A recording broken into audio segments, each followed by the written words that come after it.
Good morning. Time and tense को हम आगे बढ़ाते हैं। जैसा कि हमने बताया था कि टेंस 3 प्रकार के होते हैं, प्रेजेंट टेंस, पास्ट टेंस और फ्यूचर टेंस। आज हम प्रेजेंट टेंस को देखेंगे। ये जो प्रेजेंट टेंस है इसके भी 4 प्रकार होते हैं। फर्स्ट जो है वो सिंपल प्रेजेंट टेंस है।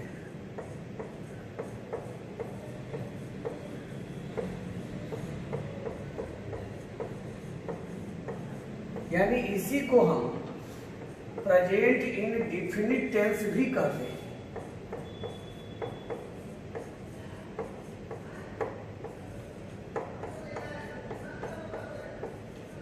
ये सामान्य वर्तमान काल सिंपल प्रेजेंट टेंस, अथवा हम इसे प्रेजेंट इंडेफिनिट टेंस कहते हैं। सेकंड जो है वो प्रेजेंट प्रोग्रेसिव टेंस है।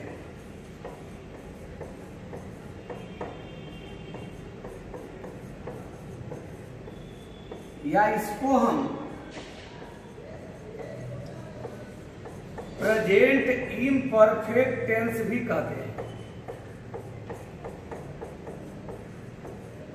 या इसी को जैसा कि प्रचलित है प्रेजेंट कंटीन्यूअस टेंस कहते हैं। यानी प्रेजेंट कंटीन्यूअस टेंस को ही हम प्रेजेंट प्रोग्रेसिव टेंस या प्रेजेंट इम्परफेक्ट, अपूर्ण का, जो पूरा ना हो, प्रोग्रेसिव हो, जारी हो, प्रगति में हो, कंटिन्यूअस हो। थर्ड है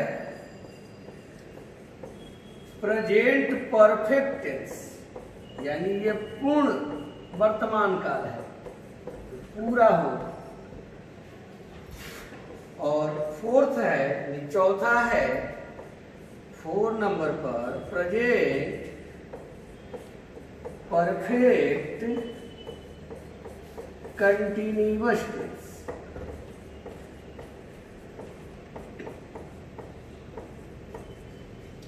तो ये प्रेजेंट टेंस भी 4 प्रकार के होते हैं।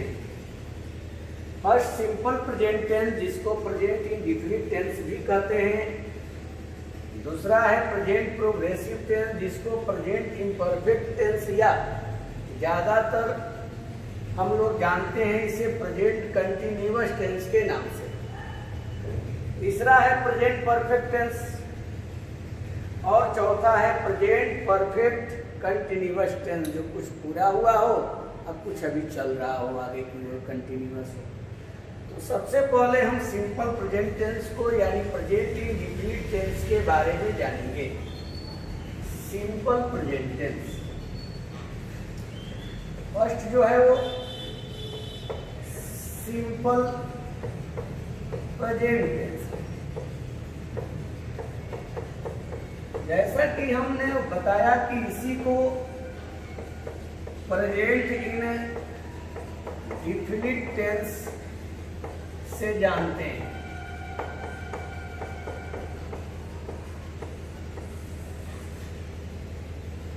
अब देखिए,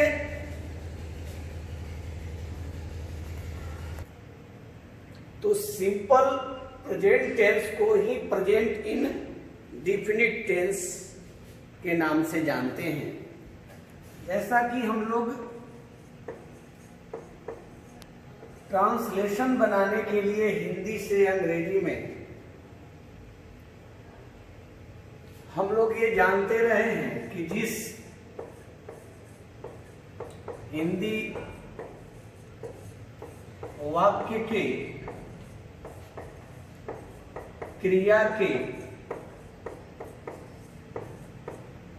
अंत में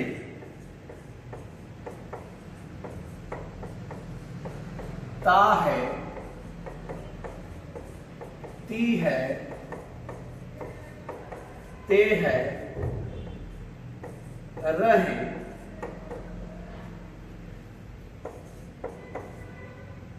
अथवा, अब देखिए ताहे तीहे तेहे रहे तो जनरली हम समझते हैं कि वो सिंपल प्रेजेंट टेंस या प्रेजेंट इंडेफिनिट टेंस है। देखिए कोई जरूरी नहीं है, बहुत सारे ऐसे सेंटेंस मिलेंगे जिनके क्रिया के अंत में ता है ती है ते है नहीं, तो फिर भी हमें उसे जानना होगा कि आखिर वो भी सिंपल प्रेजेंट टेंस है या नहीं। तो जैसे जिस हिंदी वाक्य क्रिया के अंत में ता है ती है ते है रहे अथवा वर्तमान के अस्थायी कार्य का बोध हो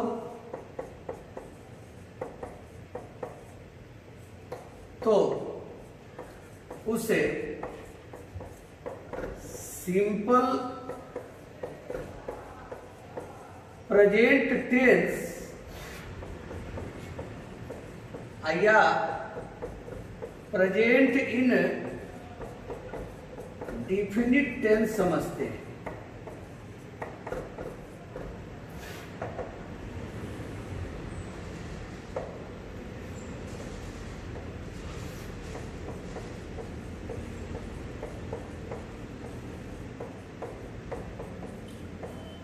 अब देखिए, अगर वर्तमान की कोई अस्थाई काम है या हम कहें कि वर्तमान की अगर स्थिति है, रूप है, गुण है, दोष है, पेशा है, आकार है, तो वो भी सिंपल प्रेजेंट टेंस होता है।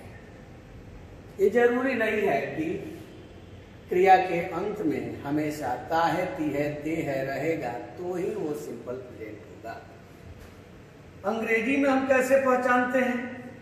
तो जब हम देखते हैं कि जिस अंग्रेजी वाक्य में अगर वर्ब 1 या वर्ब 5 है, जैसा कि बताए हैं वर्ब 1 क्रिया का पहला रूप है, present form in plural number है, और वर्ब 5 क्रिया के अंत में एस या एस लगने से बनता है, यह प्रेजेंट फॉर्म इन सिंगुलर नंबर है।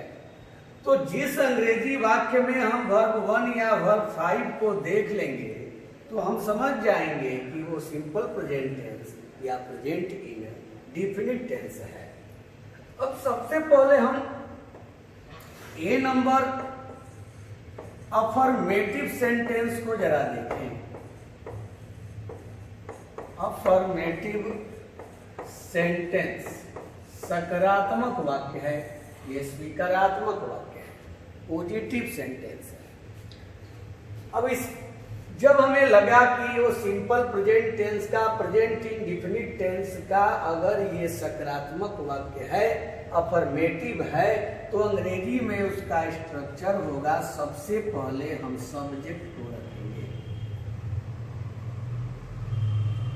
सब्जेक्ट के बाद हमको वर्ब 1 या वर्ब 5 रखना है, और इसके बाद हमें ऑब्जेक्ट को रखना है, और उसके बाद एटसेट्रा यानी ईटीसी को रखना है, इत्यादि जो भी कॉम्प्लीमेंट है हम रखेंगे। अब देखिए, ये वर्ब 1 और वर्ब 5 ऐसा नहीं कि कहीं भी लगा है। आपको ध्यान देना होगा कि अगर सब्जेक्ट फर्स्ट पर्सन का है, फर्स्ट पर्सन का सब्जेक्ट ये सिंगुलर में आई है और प्लूरल में भी है। अगर फर्स्ट पर्सन का सब्जेक्ट है तो आपको वर्ब 1 लगाना होगा। Second person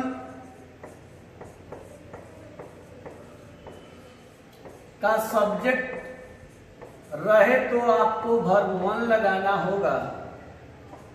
third person in singular,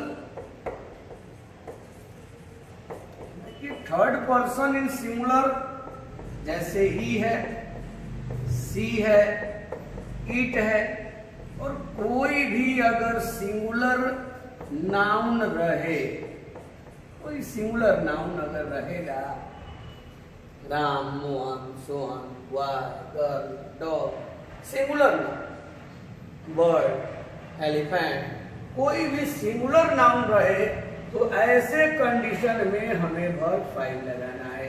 verb 5 बनता कैसे है? तो वर्ब 1 में एस या ईएस जोड़ने से वर्ब 5 बनता है। और वर्ब 5 सिंगुलर फॉर्म है, क्रिया का। अगर यही third person in plural number हो जाए, थर्ड पर्सन के प्लूरल नंबर में अगर सब्जेक्ट रहे, थर्ड पर्सन का प्लूरल यानी दे है,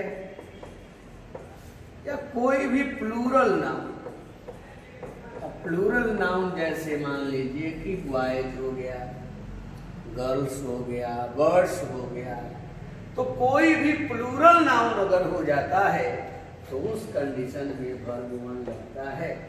आपने देखा फर्स्ट पर्सन के सब्जेक्ट के साथ भी, सेकेंड पर्सन के सब्जेक्ट के साथ भी, और थर्ड पर्सन के प्लूरल जो सब्जेक्ट्स हैं उनके साथ भी हम वर्ब 1 लगाते हैं। वर्ब 5 कब लगता है? तो वर्ब 5 केवल लगता है थर्ड पर्सन के जो सिंगुलर नंबर के सब्जेक्ट होते हैं, जैसे ही, सी, इट या कोई भी सिंगुलर नाउन है, तो उस समय हम वर्ब 5 का प्रयोग करते हैं। अब आप जरा देखेंगे कि आप कैसे ट्रांसलेट करेंगे। यदि हम कहते हैं कि वह गीत गाती है, सिंपल आप देख रहे हैं, वह गीत गाती है। जैसा कि आप जानते हैं कि जिस हिंदी वाक्य के क्रिया के अंत में ता है, ती है, ते है, ये सब रहता है, तो प्रायः हम उसको सिंपल प्रेजेंट टेंस या प्रेजेंट इन डेफिनिट टेंस समझते हैं। तो ये ती है, इसका मतलब कि यह सिंपल प्रेजेंट टेंस है, और ये सकारात्मक वाक्य है, वह गीत गाती है, अफर्मेटिव सेंटेंस है। तो स्ट्रक्चर वही सब्जेक्ट प्लस वर्ब 1 या verb 5 plus object plus adjective. तो सब्जेक्ट यहाँ गाती है कौन? तो वह का स्त्रीलिंग फॉर्म में ये फेमिनिन, ये सी हुआ, गाती है। अब सी के साथ मैंने कहा है third person in singular, he, she, it, कोई सिंगुलर नाउन, तो सी के साथ हम वर्ब 5 लगाते हैं। तो गाना का ये सिंग होता है, और हम इसका वर्ब 5 बनाएंगे तो एस लगा दिए, वर्ब 5 बन गया। अब सी के चलते यहाँ वर्ब 5 लगा, और सॉन्ग, सी सिंग्स और सॉन्ग। ये मैंने कहा ताहे, ती है, ते है, ये जरूरी नहीं है कि ताहे, ती है, ते ही रहे, लेकिन ये जरूरी है कि वर्तमान की अगर वो स्थिति है, वर्तमान का अगर अस्थाई काम है, तो वो सिंपल प्रेजेंट टेंस होता है। अगर हम कहते हैं कि मुझे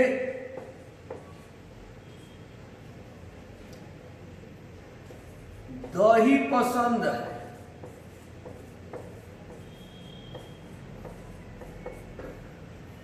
हम देखिए मुझे दही पसंद है, तो यहां ताहे, ती है, तो इस क्रिया में नहीं है, लेकिन वर्तमान की ये जो आदत है, वर्तमान का जो अस्थाई ये काम है, देख रहे हैं कि मुझे दही, यानी अभी वर्तमान में दही मुझको पसंद है, यानी मैं दही पसंद करता हूं। तो हम इसे भी प्रेजेंट इंडेफिनिट यानी सिंपल प्रेजेंट टेंस मानेंगे, और मुझे का हम सब्जेक्ट रूप में, नॉमिनेटिव केस में सब्जेक्ट रूप में आई लेंगे, यानी मैं दही पसंद करता हूं। अब पसंद करना का लाइक, और जैसा कि मैंने बताया आई फर्स्ट पर्सन का सब्जेक्ट है, और इसके साथ वर्ब 1 लगता है, यानी मूल रूप। अब इसमें एस या एस नहीं लगेगा, वर्ब 5 नहीं लगेगा, तो मूल रूप लगता है, वर्ब 1 लगेगा फर्स्ट पर्सन के सब्जेक्ट के साथ, और दही का हो गया कर्ड, आई लाइक कर्ड, मैं दही पसंद करता हूं। अब बच्चे यहां कंफ्यूज होते हैं। यदि दे दिया गया है कि वह चिकित्सक है। देखिए यहां क्रिया, ये बी क्रिया केवल होना क्रिया है। लोग बोल देते हैं कि ये टेंस से बाहर का है। टेंस से बाहर कैसे हो सकता है? अगर कोई भी वर्ब है, बिना वर्ब का तो होगा नहीं। अगर वर्ब है तो वर्ब का कोई ना कोई फॉर्म होगा, फॉर्म होगा तो फॉर्म ही तय करता है टेंस। तो ये भी सिंपल प्रेजेंट टेंस है, प्रेजेंट इंडेफिनिट है। ये नहीं कि केवल ता है, ती है, ते है रहेगा वही प्रेजेंट इंडेफिनिट होगा। ये भी हमारा वर्तमान में उसका पेशा हम बता रहे हैं, वर्तमान का उसका स्थायित्व बता रहे हैं, अस्थायी काम बता रहे हैं। तो ये भी सिंपल प्रेजेंट टेंस है। ये भी लोग कह देते हैं कि ये सिंपल प्रेजेंट है, ता है, ती है वाला प्रेजेंट इंडेफिनिट है। ऐसा कोई बात नहीं है। सिंपल प्रेजेंट टेंस को ही हम प्रेजेंट इंडेफिनिट टेंस कहते हैं। तो वह एक चिकित्सक है, वह का हमने ले लिया, ही ले लिया, और ही के साथ हमको चाहिए वर्ब फाइव, क्योंकि ये third person in singular number है और थर्ड पर्सन सिंगुलर नंबर है, तो हमको वर्ब फाइव चाहिए। और यहाँ क्रिया केवल है, चिकित्सक तो है नहीं, ये तो नाउन है। तो है क्रिया केवल है यानी बी क्रिया है। और बी क्रिया का जब हम रूप लेकर चलते हैं तो वर्ब वन में एम और आर होता है, और इसका जो वर्ब फाइव है वो इज होता है। बी क्रिया का वर्ब वन एम या आर होता है और वर्ब फाइव जो है वो इज होता है। सेकेंड फॉर्म में वाज या वर होता है यानी वेयर होता है। थर्ड फॉर्म में बीन होता है, और फोर्थ जो फॉर्म है क्रिया का उसमें बीन होता है। तो हमको वर्ब वन और वर्ब फाइव से मतलब है। यहाँ क्रिया क्या है क्रिया है।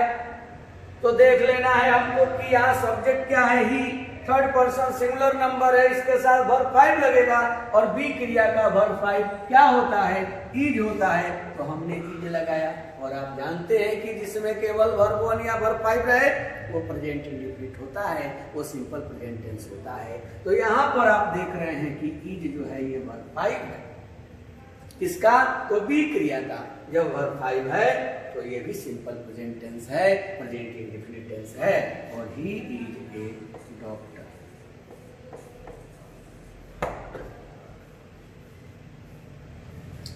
अब हम बी नंबर देखते हैं, निगेटिव सेंटेंस।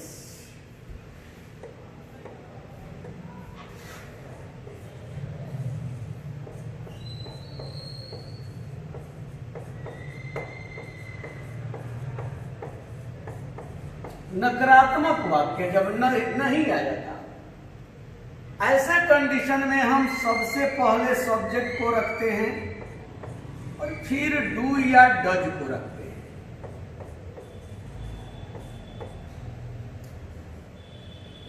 और इसके बाद हम वर्ब वन, ऑब्जेक्ट और एटसेट्रा, इट। यदि हम कहते हैं कि मैं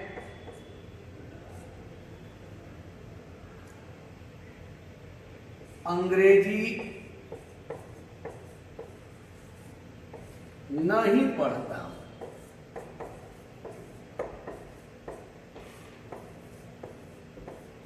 अब ये निगेटिव हो गया। तो मैं का आई हुआ, आई के साथ डू लगेगा, क्योंकि ये डू वर्ब वन है और डज वर्ब फाइव है। आई के साथ डू लगेगा। जहां जिसके साथ वर्ब वन लगता था वहां डू लगेगा, जिसके साथ वर्ब फाइव लगता था वहां डज लगेगा। ही, सी, इट और सिंगुलर नाउन के साथ केवल वर्ब फाइव लगता है। तो आई डू नॉट। अब फिर पढ़ना यहाँ क्रिया है, तो इसका वर्ब वन रूप ही केवल जब डू डज लग जाता हो तो अब केवल वर्ब वन रूप रखना होता है। तो आई डू नॉट रीड, और ये English, I do not read English. C number पे देखेंगे इंट्रोगेटिव सेंटेंस।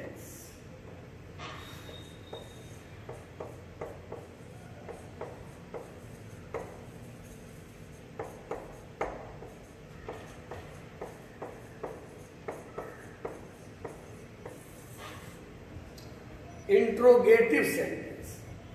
अब देखिए सबसे पहले हमको रखना है डू या डज को रखना है, फिर सब्जेक्ट को रखना है,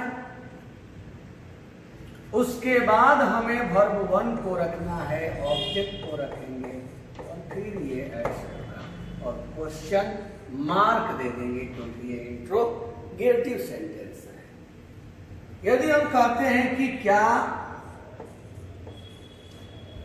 वह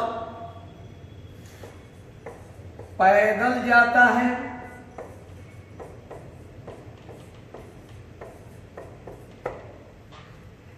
प्रश्न हो गया। ऐसे कंडीशन में अब इस सब्जेक्ट के हिसाब से ही हम डू डज लेंगे, तो वह यानी ही के अनुसार हम ले लिए डज, वर्ब 5 फॉर्म है डज। तो डज ही और जाना का ये गो वर्ब 1 रूप, तो डज ही गो क्या वह जाता है, और पैदल यानी on foot.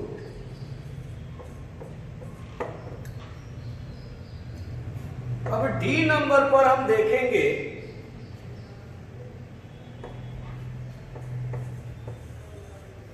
WH question. WH जो WH से बना हुआ इंट्रोगेटिव प्रोनाउन हो या इंट्रोगेटिव एडवर्ब हो और जिससे प्रश्न पूछे जाते हैं, तो WH वर्ड्स होते हैं। WH वर्ड्स कहने का मतलब है व्हाट है, हाउ है, वेयर है, वाई है, वेन है।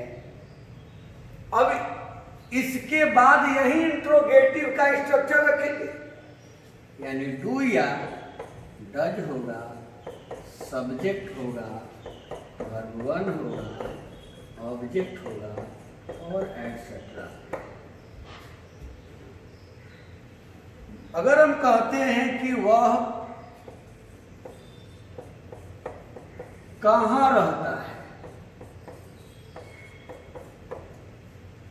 तो वह कहां रहता है हमने प्रश्न किया और यहां कहां आ गया। कहां यानी वेयर, वेयर WH वर्ड है, वेयर इंट्रोगेटिव एडवर्ब है, यहां पर प्रश्न पूछ रहा है, तो यहां हमने ले लिया वेयर को, फिर वही इंट्रोगेटिव, तो वेयर के बाद हम डू या डज रखेंगे। डू या डज सब्जेक्ट के अनुसार होगा तो डज हो जाएगा। वेयर डज ही और रहना का हो गया live. Where does he live, वह कहां रहता है। इसी तरह अगर हम कह दें कि वह क्यों आता है, तो क्यों की अंग्रेजी वाई हुई, वाई के बाद डज हुआ ही के अनुसार, वाई डज ही कम, वह क्यों आता है। तुम क्या खाते हो, तो व्हाट रखेंगे, व्हाट डू यू ईट, तुम क्या खाते हो। वह कब खेलता है, तो व्हेन डज ही प्ले, वह कब खेलता है। अब हम ई नंबर पर देखेंगे।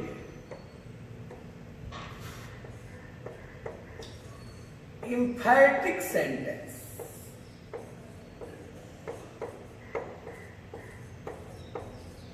एम्फैटिक सेंटेंस दृढ़ सूचक वाक्य है। जब देखेंगे कि वर्ब पर, क्रिया पर अगर जोर दिया गया हो, तो उस कंडीशन में हम सब्जेक्ट को रखते हैं और फिर डू या डज को रखते हैं, और डू डज लग गया तो वर्ब 1 ये वर्ब पर जोर देते हैं। ऑब्जेक्ट होगा और ये एटसेट्रा, कॉम्प्लीमेंट रूप इत्यादि इसी कुछ। अगर हम कहते हैं कि मैं क्रिकेट खेलता ही तो हूं, देखिए ही नहीं भी रहे, केवल इतना भी हम कह दें कि मैं क्रिकेट खेलता तो हूं, तो देख रहे हैं खेलना क्रिया है और इस पर जोर दिया गया है, चाहे ही तो से दे या चाहे केवल तो से दे, कि मैं क्रिकेट खेलता ही तो हूं या मैं क्रिकेट खेलता तो हूं। अगर वर्ब पर क्रिया पर अगर जोर दे दिया गया है तो कुछ करना नहीं है, पहले सब्जेक्ट को रखिए। सब्जेक्ट क्या है? तो मैं यानी आई के साथ डू लगेगा, क्योंकि आई फर्स्ट पर्सन है का सब्जेक्ट है। आई डू हुआ, उसके बाद खेलना का जो है वो प्ले हुआ, आई डू प्ले, और ये हुआ cricket, I do play cricket, मैं क्रिकेट खेलता हूँ। तो अब हम यूजेज देखेंगे जो भिन्न भिन्न एग्जाम्स में उससे ऑब्जेक्टिव क्वेश्चंस बनते हैं, चाहे वो इंटरमीडिएट का एग्जाम हो, 10th का हो, या कई जो है कॉम्पिटिटिव जो एग्जाम्स हैं उनमें भी देखा जाता है कि इससे प्रश्न रहता है। तो हेडिंग हम डालेंगे uses of simple present tense.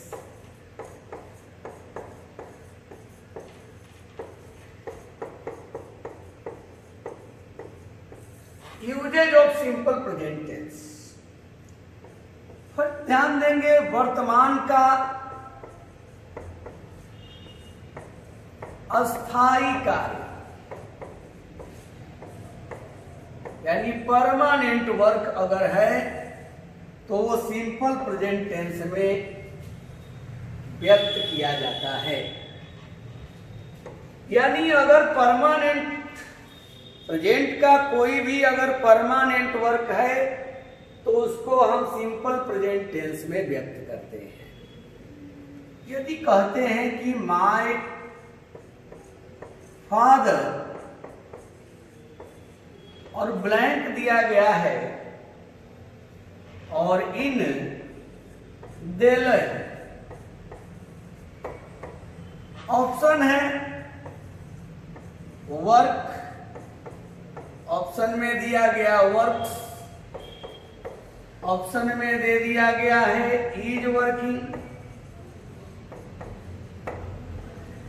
और ऑप्शन में दे दिया गया नन ऑफ दिस। अब देखिए, मेरे पिताजी दिल्ली में काम कर रहे हैं, कहेंगे तो कर रहे हैं, मैंने केवल अभी कर रहे हैं, लेकिन यहां तो लग नहीं रहा है कि नाउ केवल अभी ये कर रहे हैं, एट प्रेजेंट में ही केवल है। अगर कोई अभी काम हो रहा है बोलने के समय में, वो काम चल रहा है, वो कंटिन्यूअस होता है।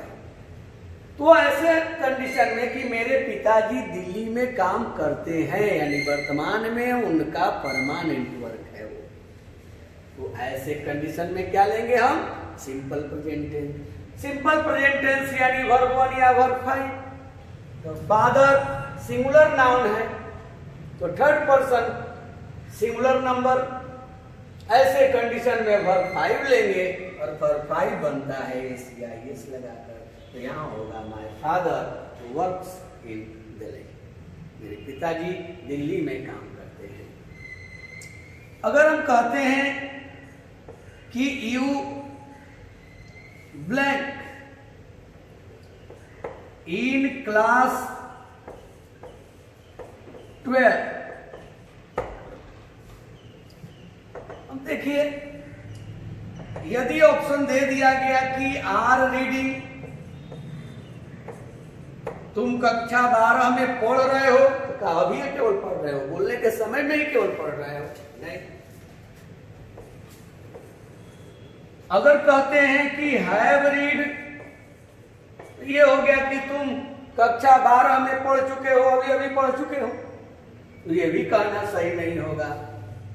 यदि हम कहते हैं कि रीड, तुम कक्षा 12 में पढ़ते हो और ऑप्शन दे दिए रीड्स, तो क्या उत्तर होगा? तो हमारा जो आंसर होगा, जो आंसर होगा, जो उत्तर होगा वो रीड होगा। क्यों? क्योंकि यू सेकंड पर्सन है और सेकंड पर्सन के साथ वर्ब 1 का प्रयोग किया जाता है। तो यू रीड इन क्लास 12 यानी तुम 12वीं कक्षा में पढ़ते हो, इस वर्तमान में तुम्हारा यह अस्थायित्व है, अस्थायी कार्य। अब सेकंड रूल को देखिए,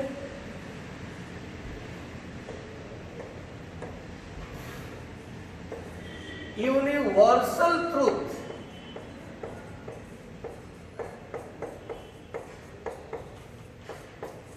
सार्वभौमिक सत्य,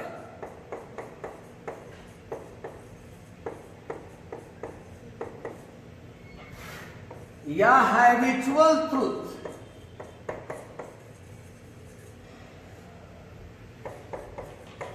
आदतन सत्य,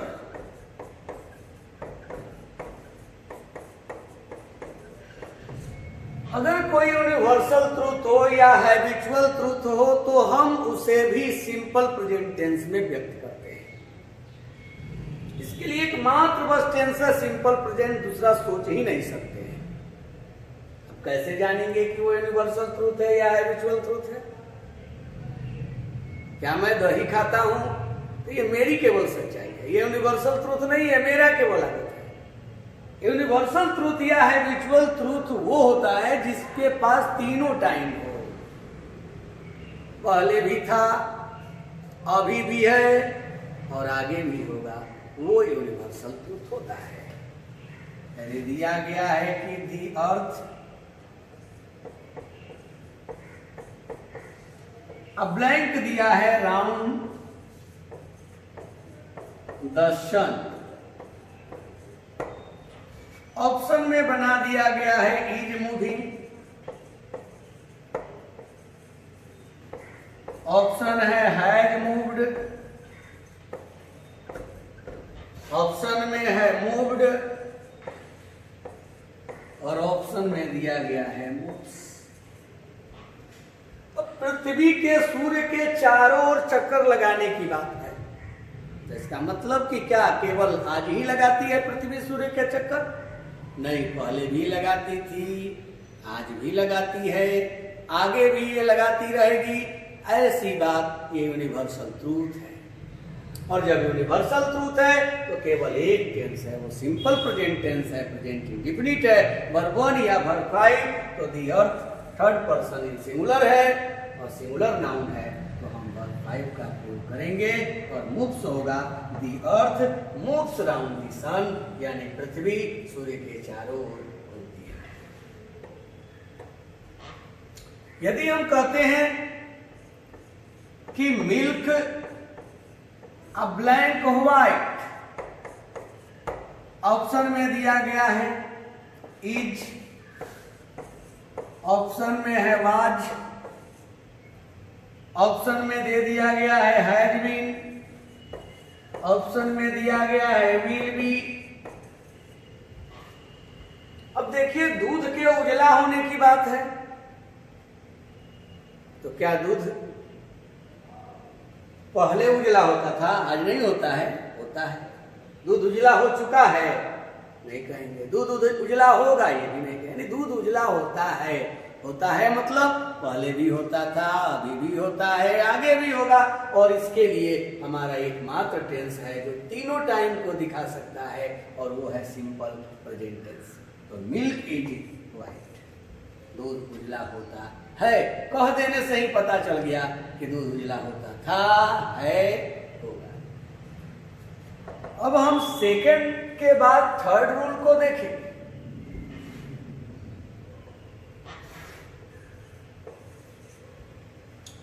यदि हम देखते हैं कि कोई भी वर्तमान की आदत है,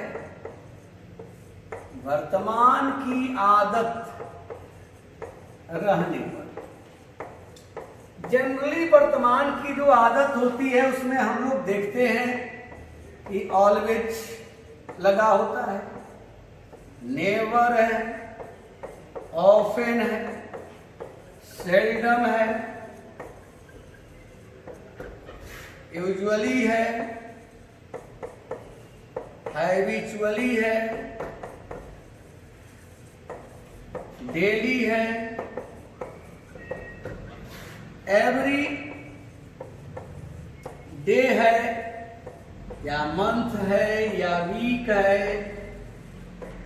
ईयर है, every day, every month, every week, every year, या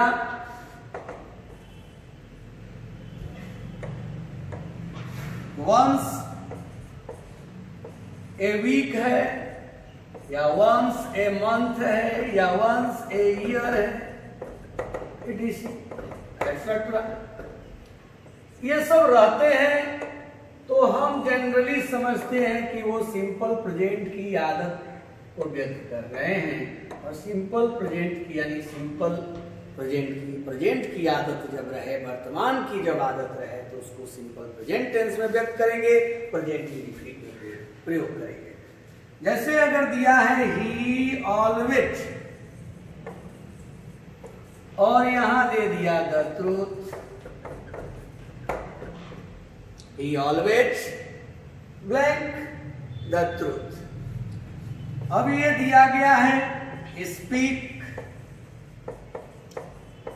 स्पीक्स, स्पोक, हैज स्पोकन।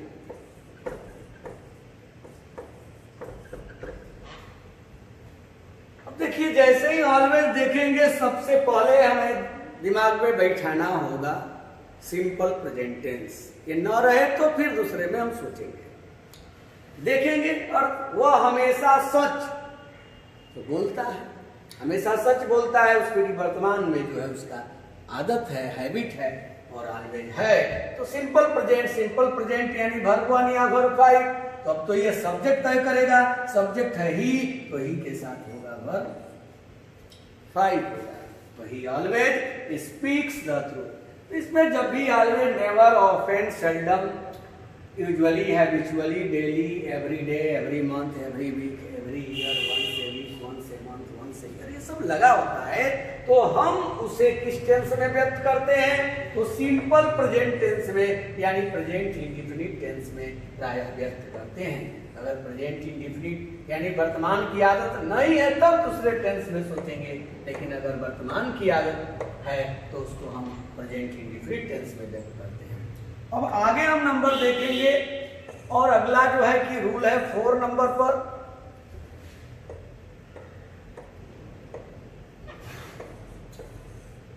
भविष्य के निश्चित कार्यक्रम,